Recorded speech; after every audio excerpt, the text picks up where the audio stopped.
وَلَقَدْ يَسَّرْنَا الْقُرْآنَ لِلذِّكْرِ فَهَلْ مِن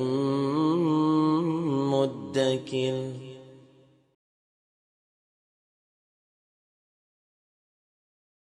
السلام علیکم ورحمۃ اللہ وبرکاتہ۔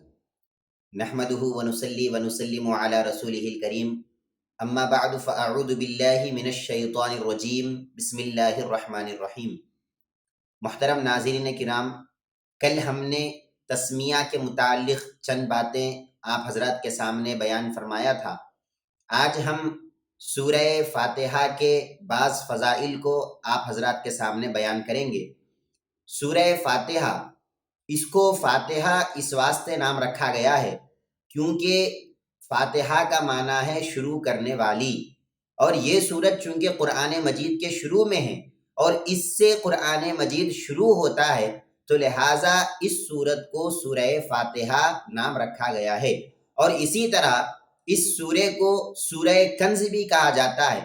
یعنی یہ ایک خزانہ ہے،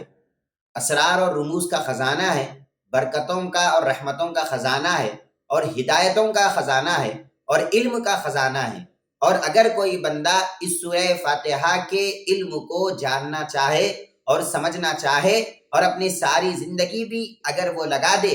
تو بھی اس سورہ فاتحہ کے کما حقہ علم کو وہ بندہ حاصل نہیں کر سکتا۔ اسی وجہ سے اس سورے کو سورہ کنز بھی نام رکھا گیا ہے۔ اور اسی طرح اس سورے کو سورہ شافیہ بھی کہتے ہیں، سورہ وافیہ بھی کہتے ہیں، کہ اسی سورت سے اللہ رب العزت بیماروں کو شفا بھی عطا فرماتا ہے۔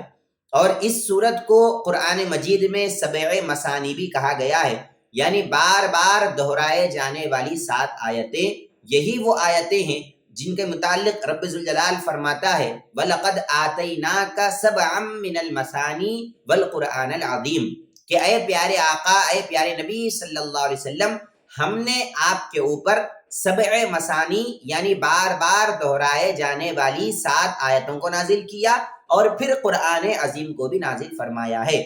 تو قرآن عظیم کے ذکر میں خود بخود سورہ فاتحہ بھی آ گیا،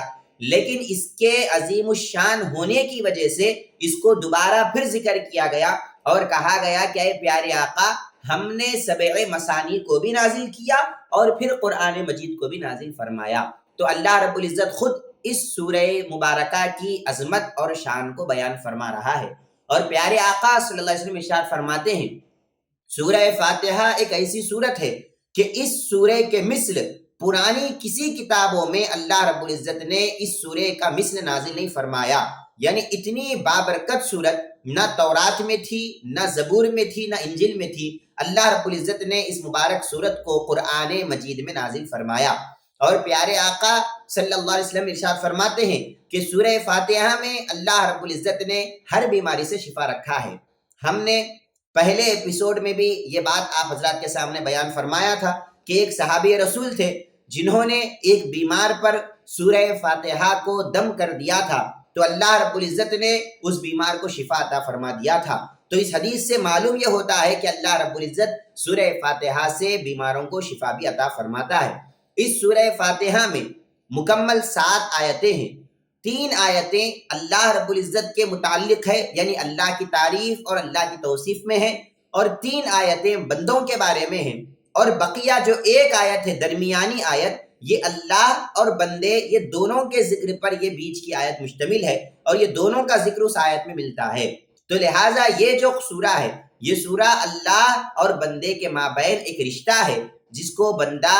جو ہے اللہ رب العزت کی تعریف اور توصیف کر کے اظہار کرتا ہے۔ اور سورہ فاتحہ کے متعلق پیارے آقا صلی اللہ علیہ وسلم نے ارشاد فرمایا کہ جب کوئی بندہ نماز میں ٹھہرتا ہے اور سورہ فاتحہ کی تلاوت کرتا ہے اور کہتا ہے الحمدللہ رب العالمین،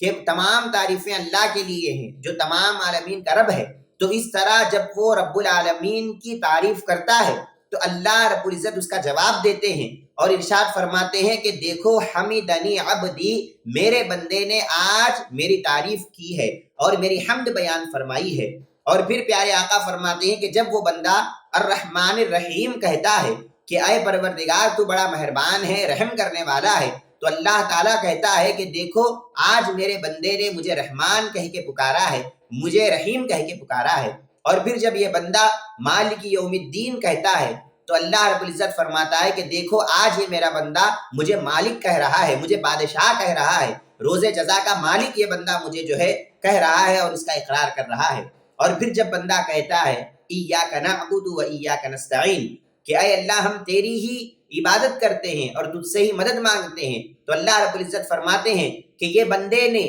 میری عبادت کرنے کا وعدہ کیا ہے تو لہٰذا ہم اس کی عبادت کو قبول فرما لیتے ہیں۔ تو اور یہ بندہ مجھ سے ہی مانگنے کا ارادہ کرتا ہے اور مجھ سے ہی مانگنے کا وعدہ کر رہا ہے، تو لہٰذا یہ بندہ جو بھی مانگے گا ہم اس بندے کو عطا فرما دیں گے۔ اور پھر جب وہ بندہ اہدنا الصراط المستقیم کہتا ہے کہ اے اللہ مجھے اپنے سیدھے راستے پر چلا اور سیدھے راستے کی ہدایت عطا فرما، تو اللہ رب العزت پھر اس بندے کو سیدھے راستے کی ہدایت بھی دیتے ہیں اور گمراہ کن راستوں سے اس بندے کی اللہ رب العزت حفاظت بھی فرماتے ہیں۔ تو یہ سورہ فاتحہ ایک ایسا مبارک سورہ ہے، جب کوئی بندہ اس سورے کو پڑھتا ہے تو اللہ رب العزت سے اس کا ایک خاص تعلق پیدا ہوتا ہے۔ انشاءاللہ ہم اس سورے کی تفسیر میں باضابطہ آپ کے سامنے ذکر کریں گے کہ کس طرح سورہ فاتحہ سے بندہ اللہ کے قریب ہوتا ہے اور اللہ سے اس کا تعلق اور مضبوط سے مضبوط تر ہوتا چلا جاتا ہے۔ اور ایک بات یہاں پر آپ غور کیجئے کہ اس سورہ مبارکہ میں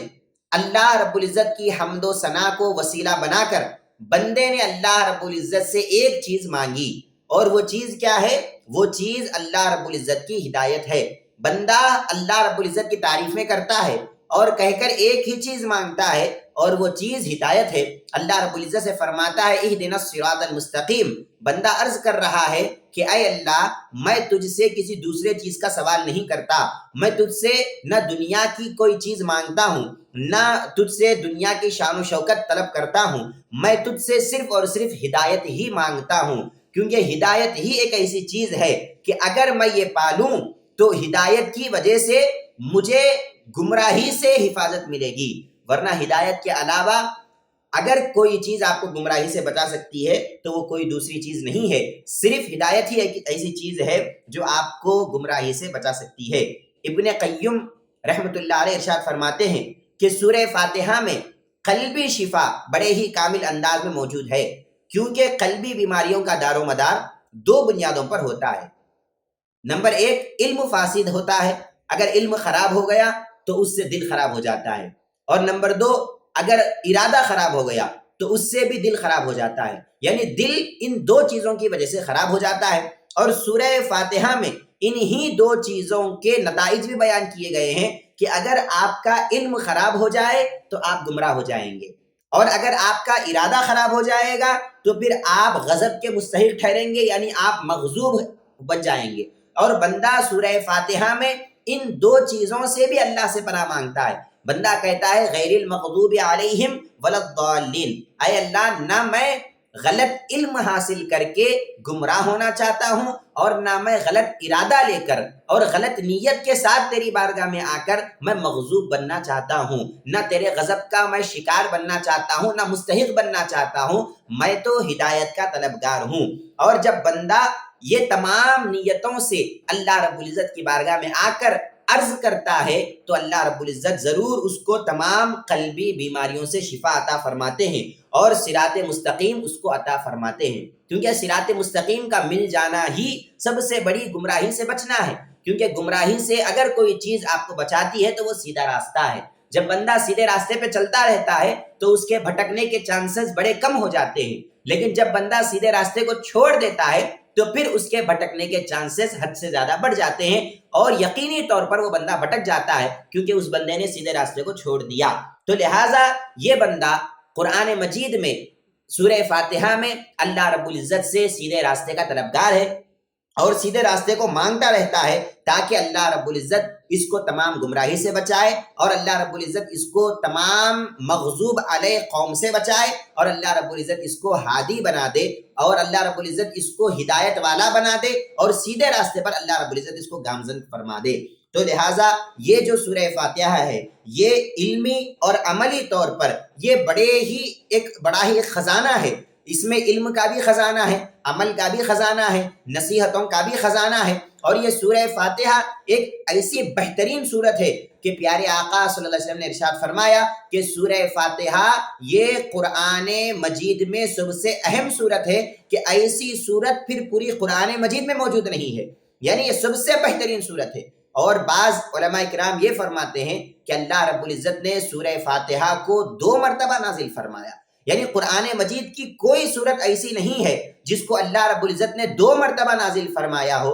سورہ فاتحہ کو بعض علماء فرماتے ہیں کہ اللہ رب العزت نے 2 مرتبہ نازل فرمایا۔ ایک مرتبہ اللہ رب العزت نے مکہ مکرمہ میں اس سورت کو نازل فرمایا، اور ایک مرتبہ اللہ رب العزت نے اس سورہ کو مدینہ منورہ میں نازل فرمایا۔ تو مطلب یہ ہے کہ اللہ رب العزت اس سورہ کی عظمت اور اس سورہ کی شان بیان فرما رہا ہے، تو لہٰذا اسی لیے اللہ رب العزت 2 مرتبہ اس سورہ کو نازل کرتا ہے، اور نازل کر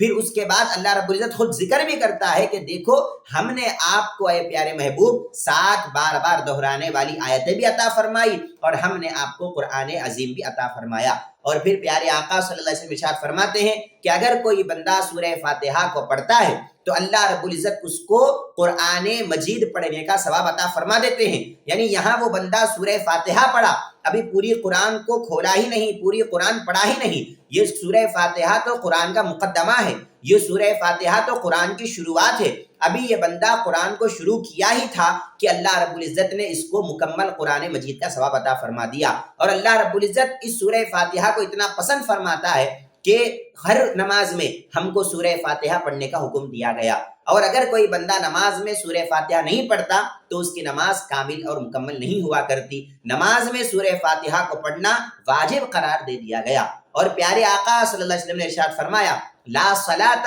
لمن لم یقرأ بفاتحۃ الکتاب، کہ اس کی نماز ہی کامل اور مکمل نہیں ہوتی جو سورہ فاتحہ کو نماز میں نہیں پڑھتا۔ یعنی اگر کوئی نماز میں سورہ فاتحہ کو چھوڑ کر پوری قرآن بھی پڑھ لے، الف لام میم سے لے کر والناس تک وہ بندہ پڑھ لے، لیکن شروع میں سورہ فاتحہ نہ پڑھے، تو اس کا مطلب یہ ہے کہ وہ واجب چھوڑ دیا اور اس کی نماز کامل اور مکمل نہیں ہوتی۔ اور احناف کے پاس اگر کوئی جان بوجھ کر سورہ فاتحہ چھوڑ دے تو پھر اس کی نماز تو ٹوٹ ہی جاتی ہے، اس کی نماز ختم ہو جاتی ہے، اس کی نماز قبول نہیں ہوتی۔ اور اگر کوئی بندہ بھول کر سورہ فاتحہ چھوڑ دے تو جب تک وہ بندہ سجدہ سہو نہ کرے اس کی نماز کامل نہیں ہوتی، اور اگر وہ بندہ سجدہ سہو کر لیتا ہے تب کہیں جا کر اس کی نماز مکمل ہوتی ہے۔ تو الغرض محترم حاضرین کرام، یہ سورہ بڑا ہی اہمیت کا حامل ہے۔ انشاءاللہ ہم کل سے اس سورہ کی تفسیر کو شروع کریں گے، اور مختصر انداز میں آپ حضرات کے سامنے اس سورہ کے معانی اور مفاہیم کو بیان کرنے کی کوشش کریں گے۔ اللہ رب العزت ہم سب کو سورہ فاتحہ کے تمام برکات سے اور تمام اسرار سے اللہ رب العزت مالا مال فرمائے، اور اللہ رب العزت اس سورہ فاتحہ کی برکت سے اللہ کے اور ہمارے درمیان کے رشتے کو اللہ رب العزت مضبوط قرار دے دے اور مضبوط فرما دے، اور اللہ سے اور ہمارے درمیان، اللہ کے اور ہمارے درمیان جتنی دوریاں ہیں اللہ رب العزت ان تمام دوریوں کو ختم فرما دے۔ آمین بجاہ سید المرسلین، وآخر دعوانا ان الحمد للہ رب العالمین۔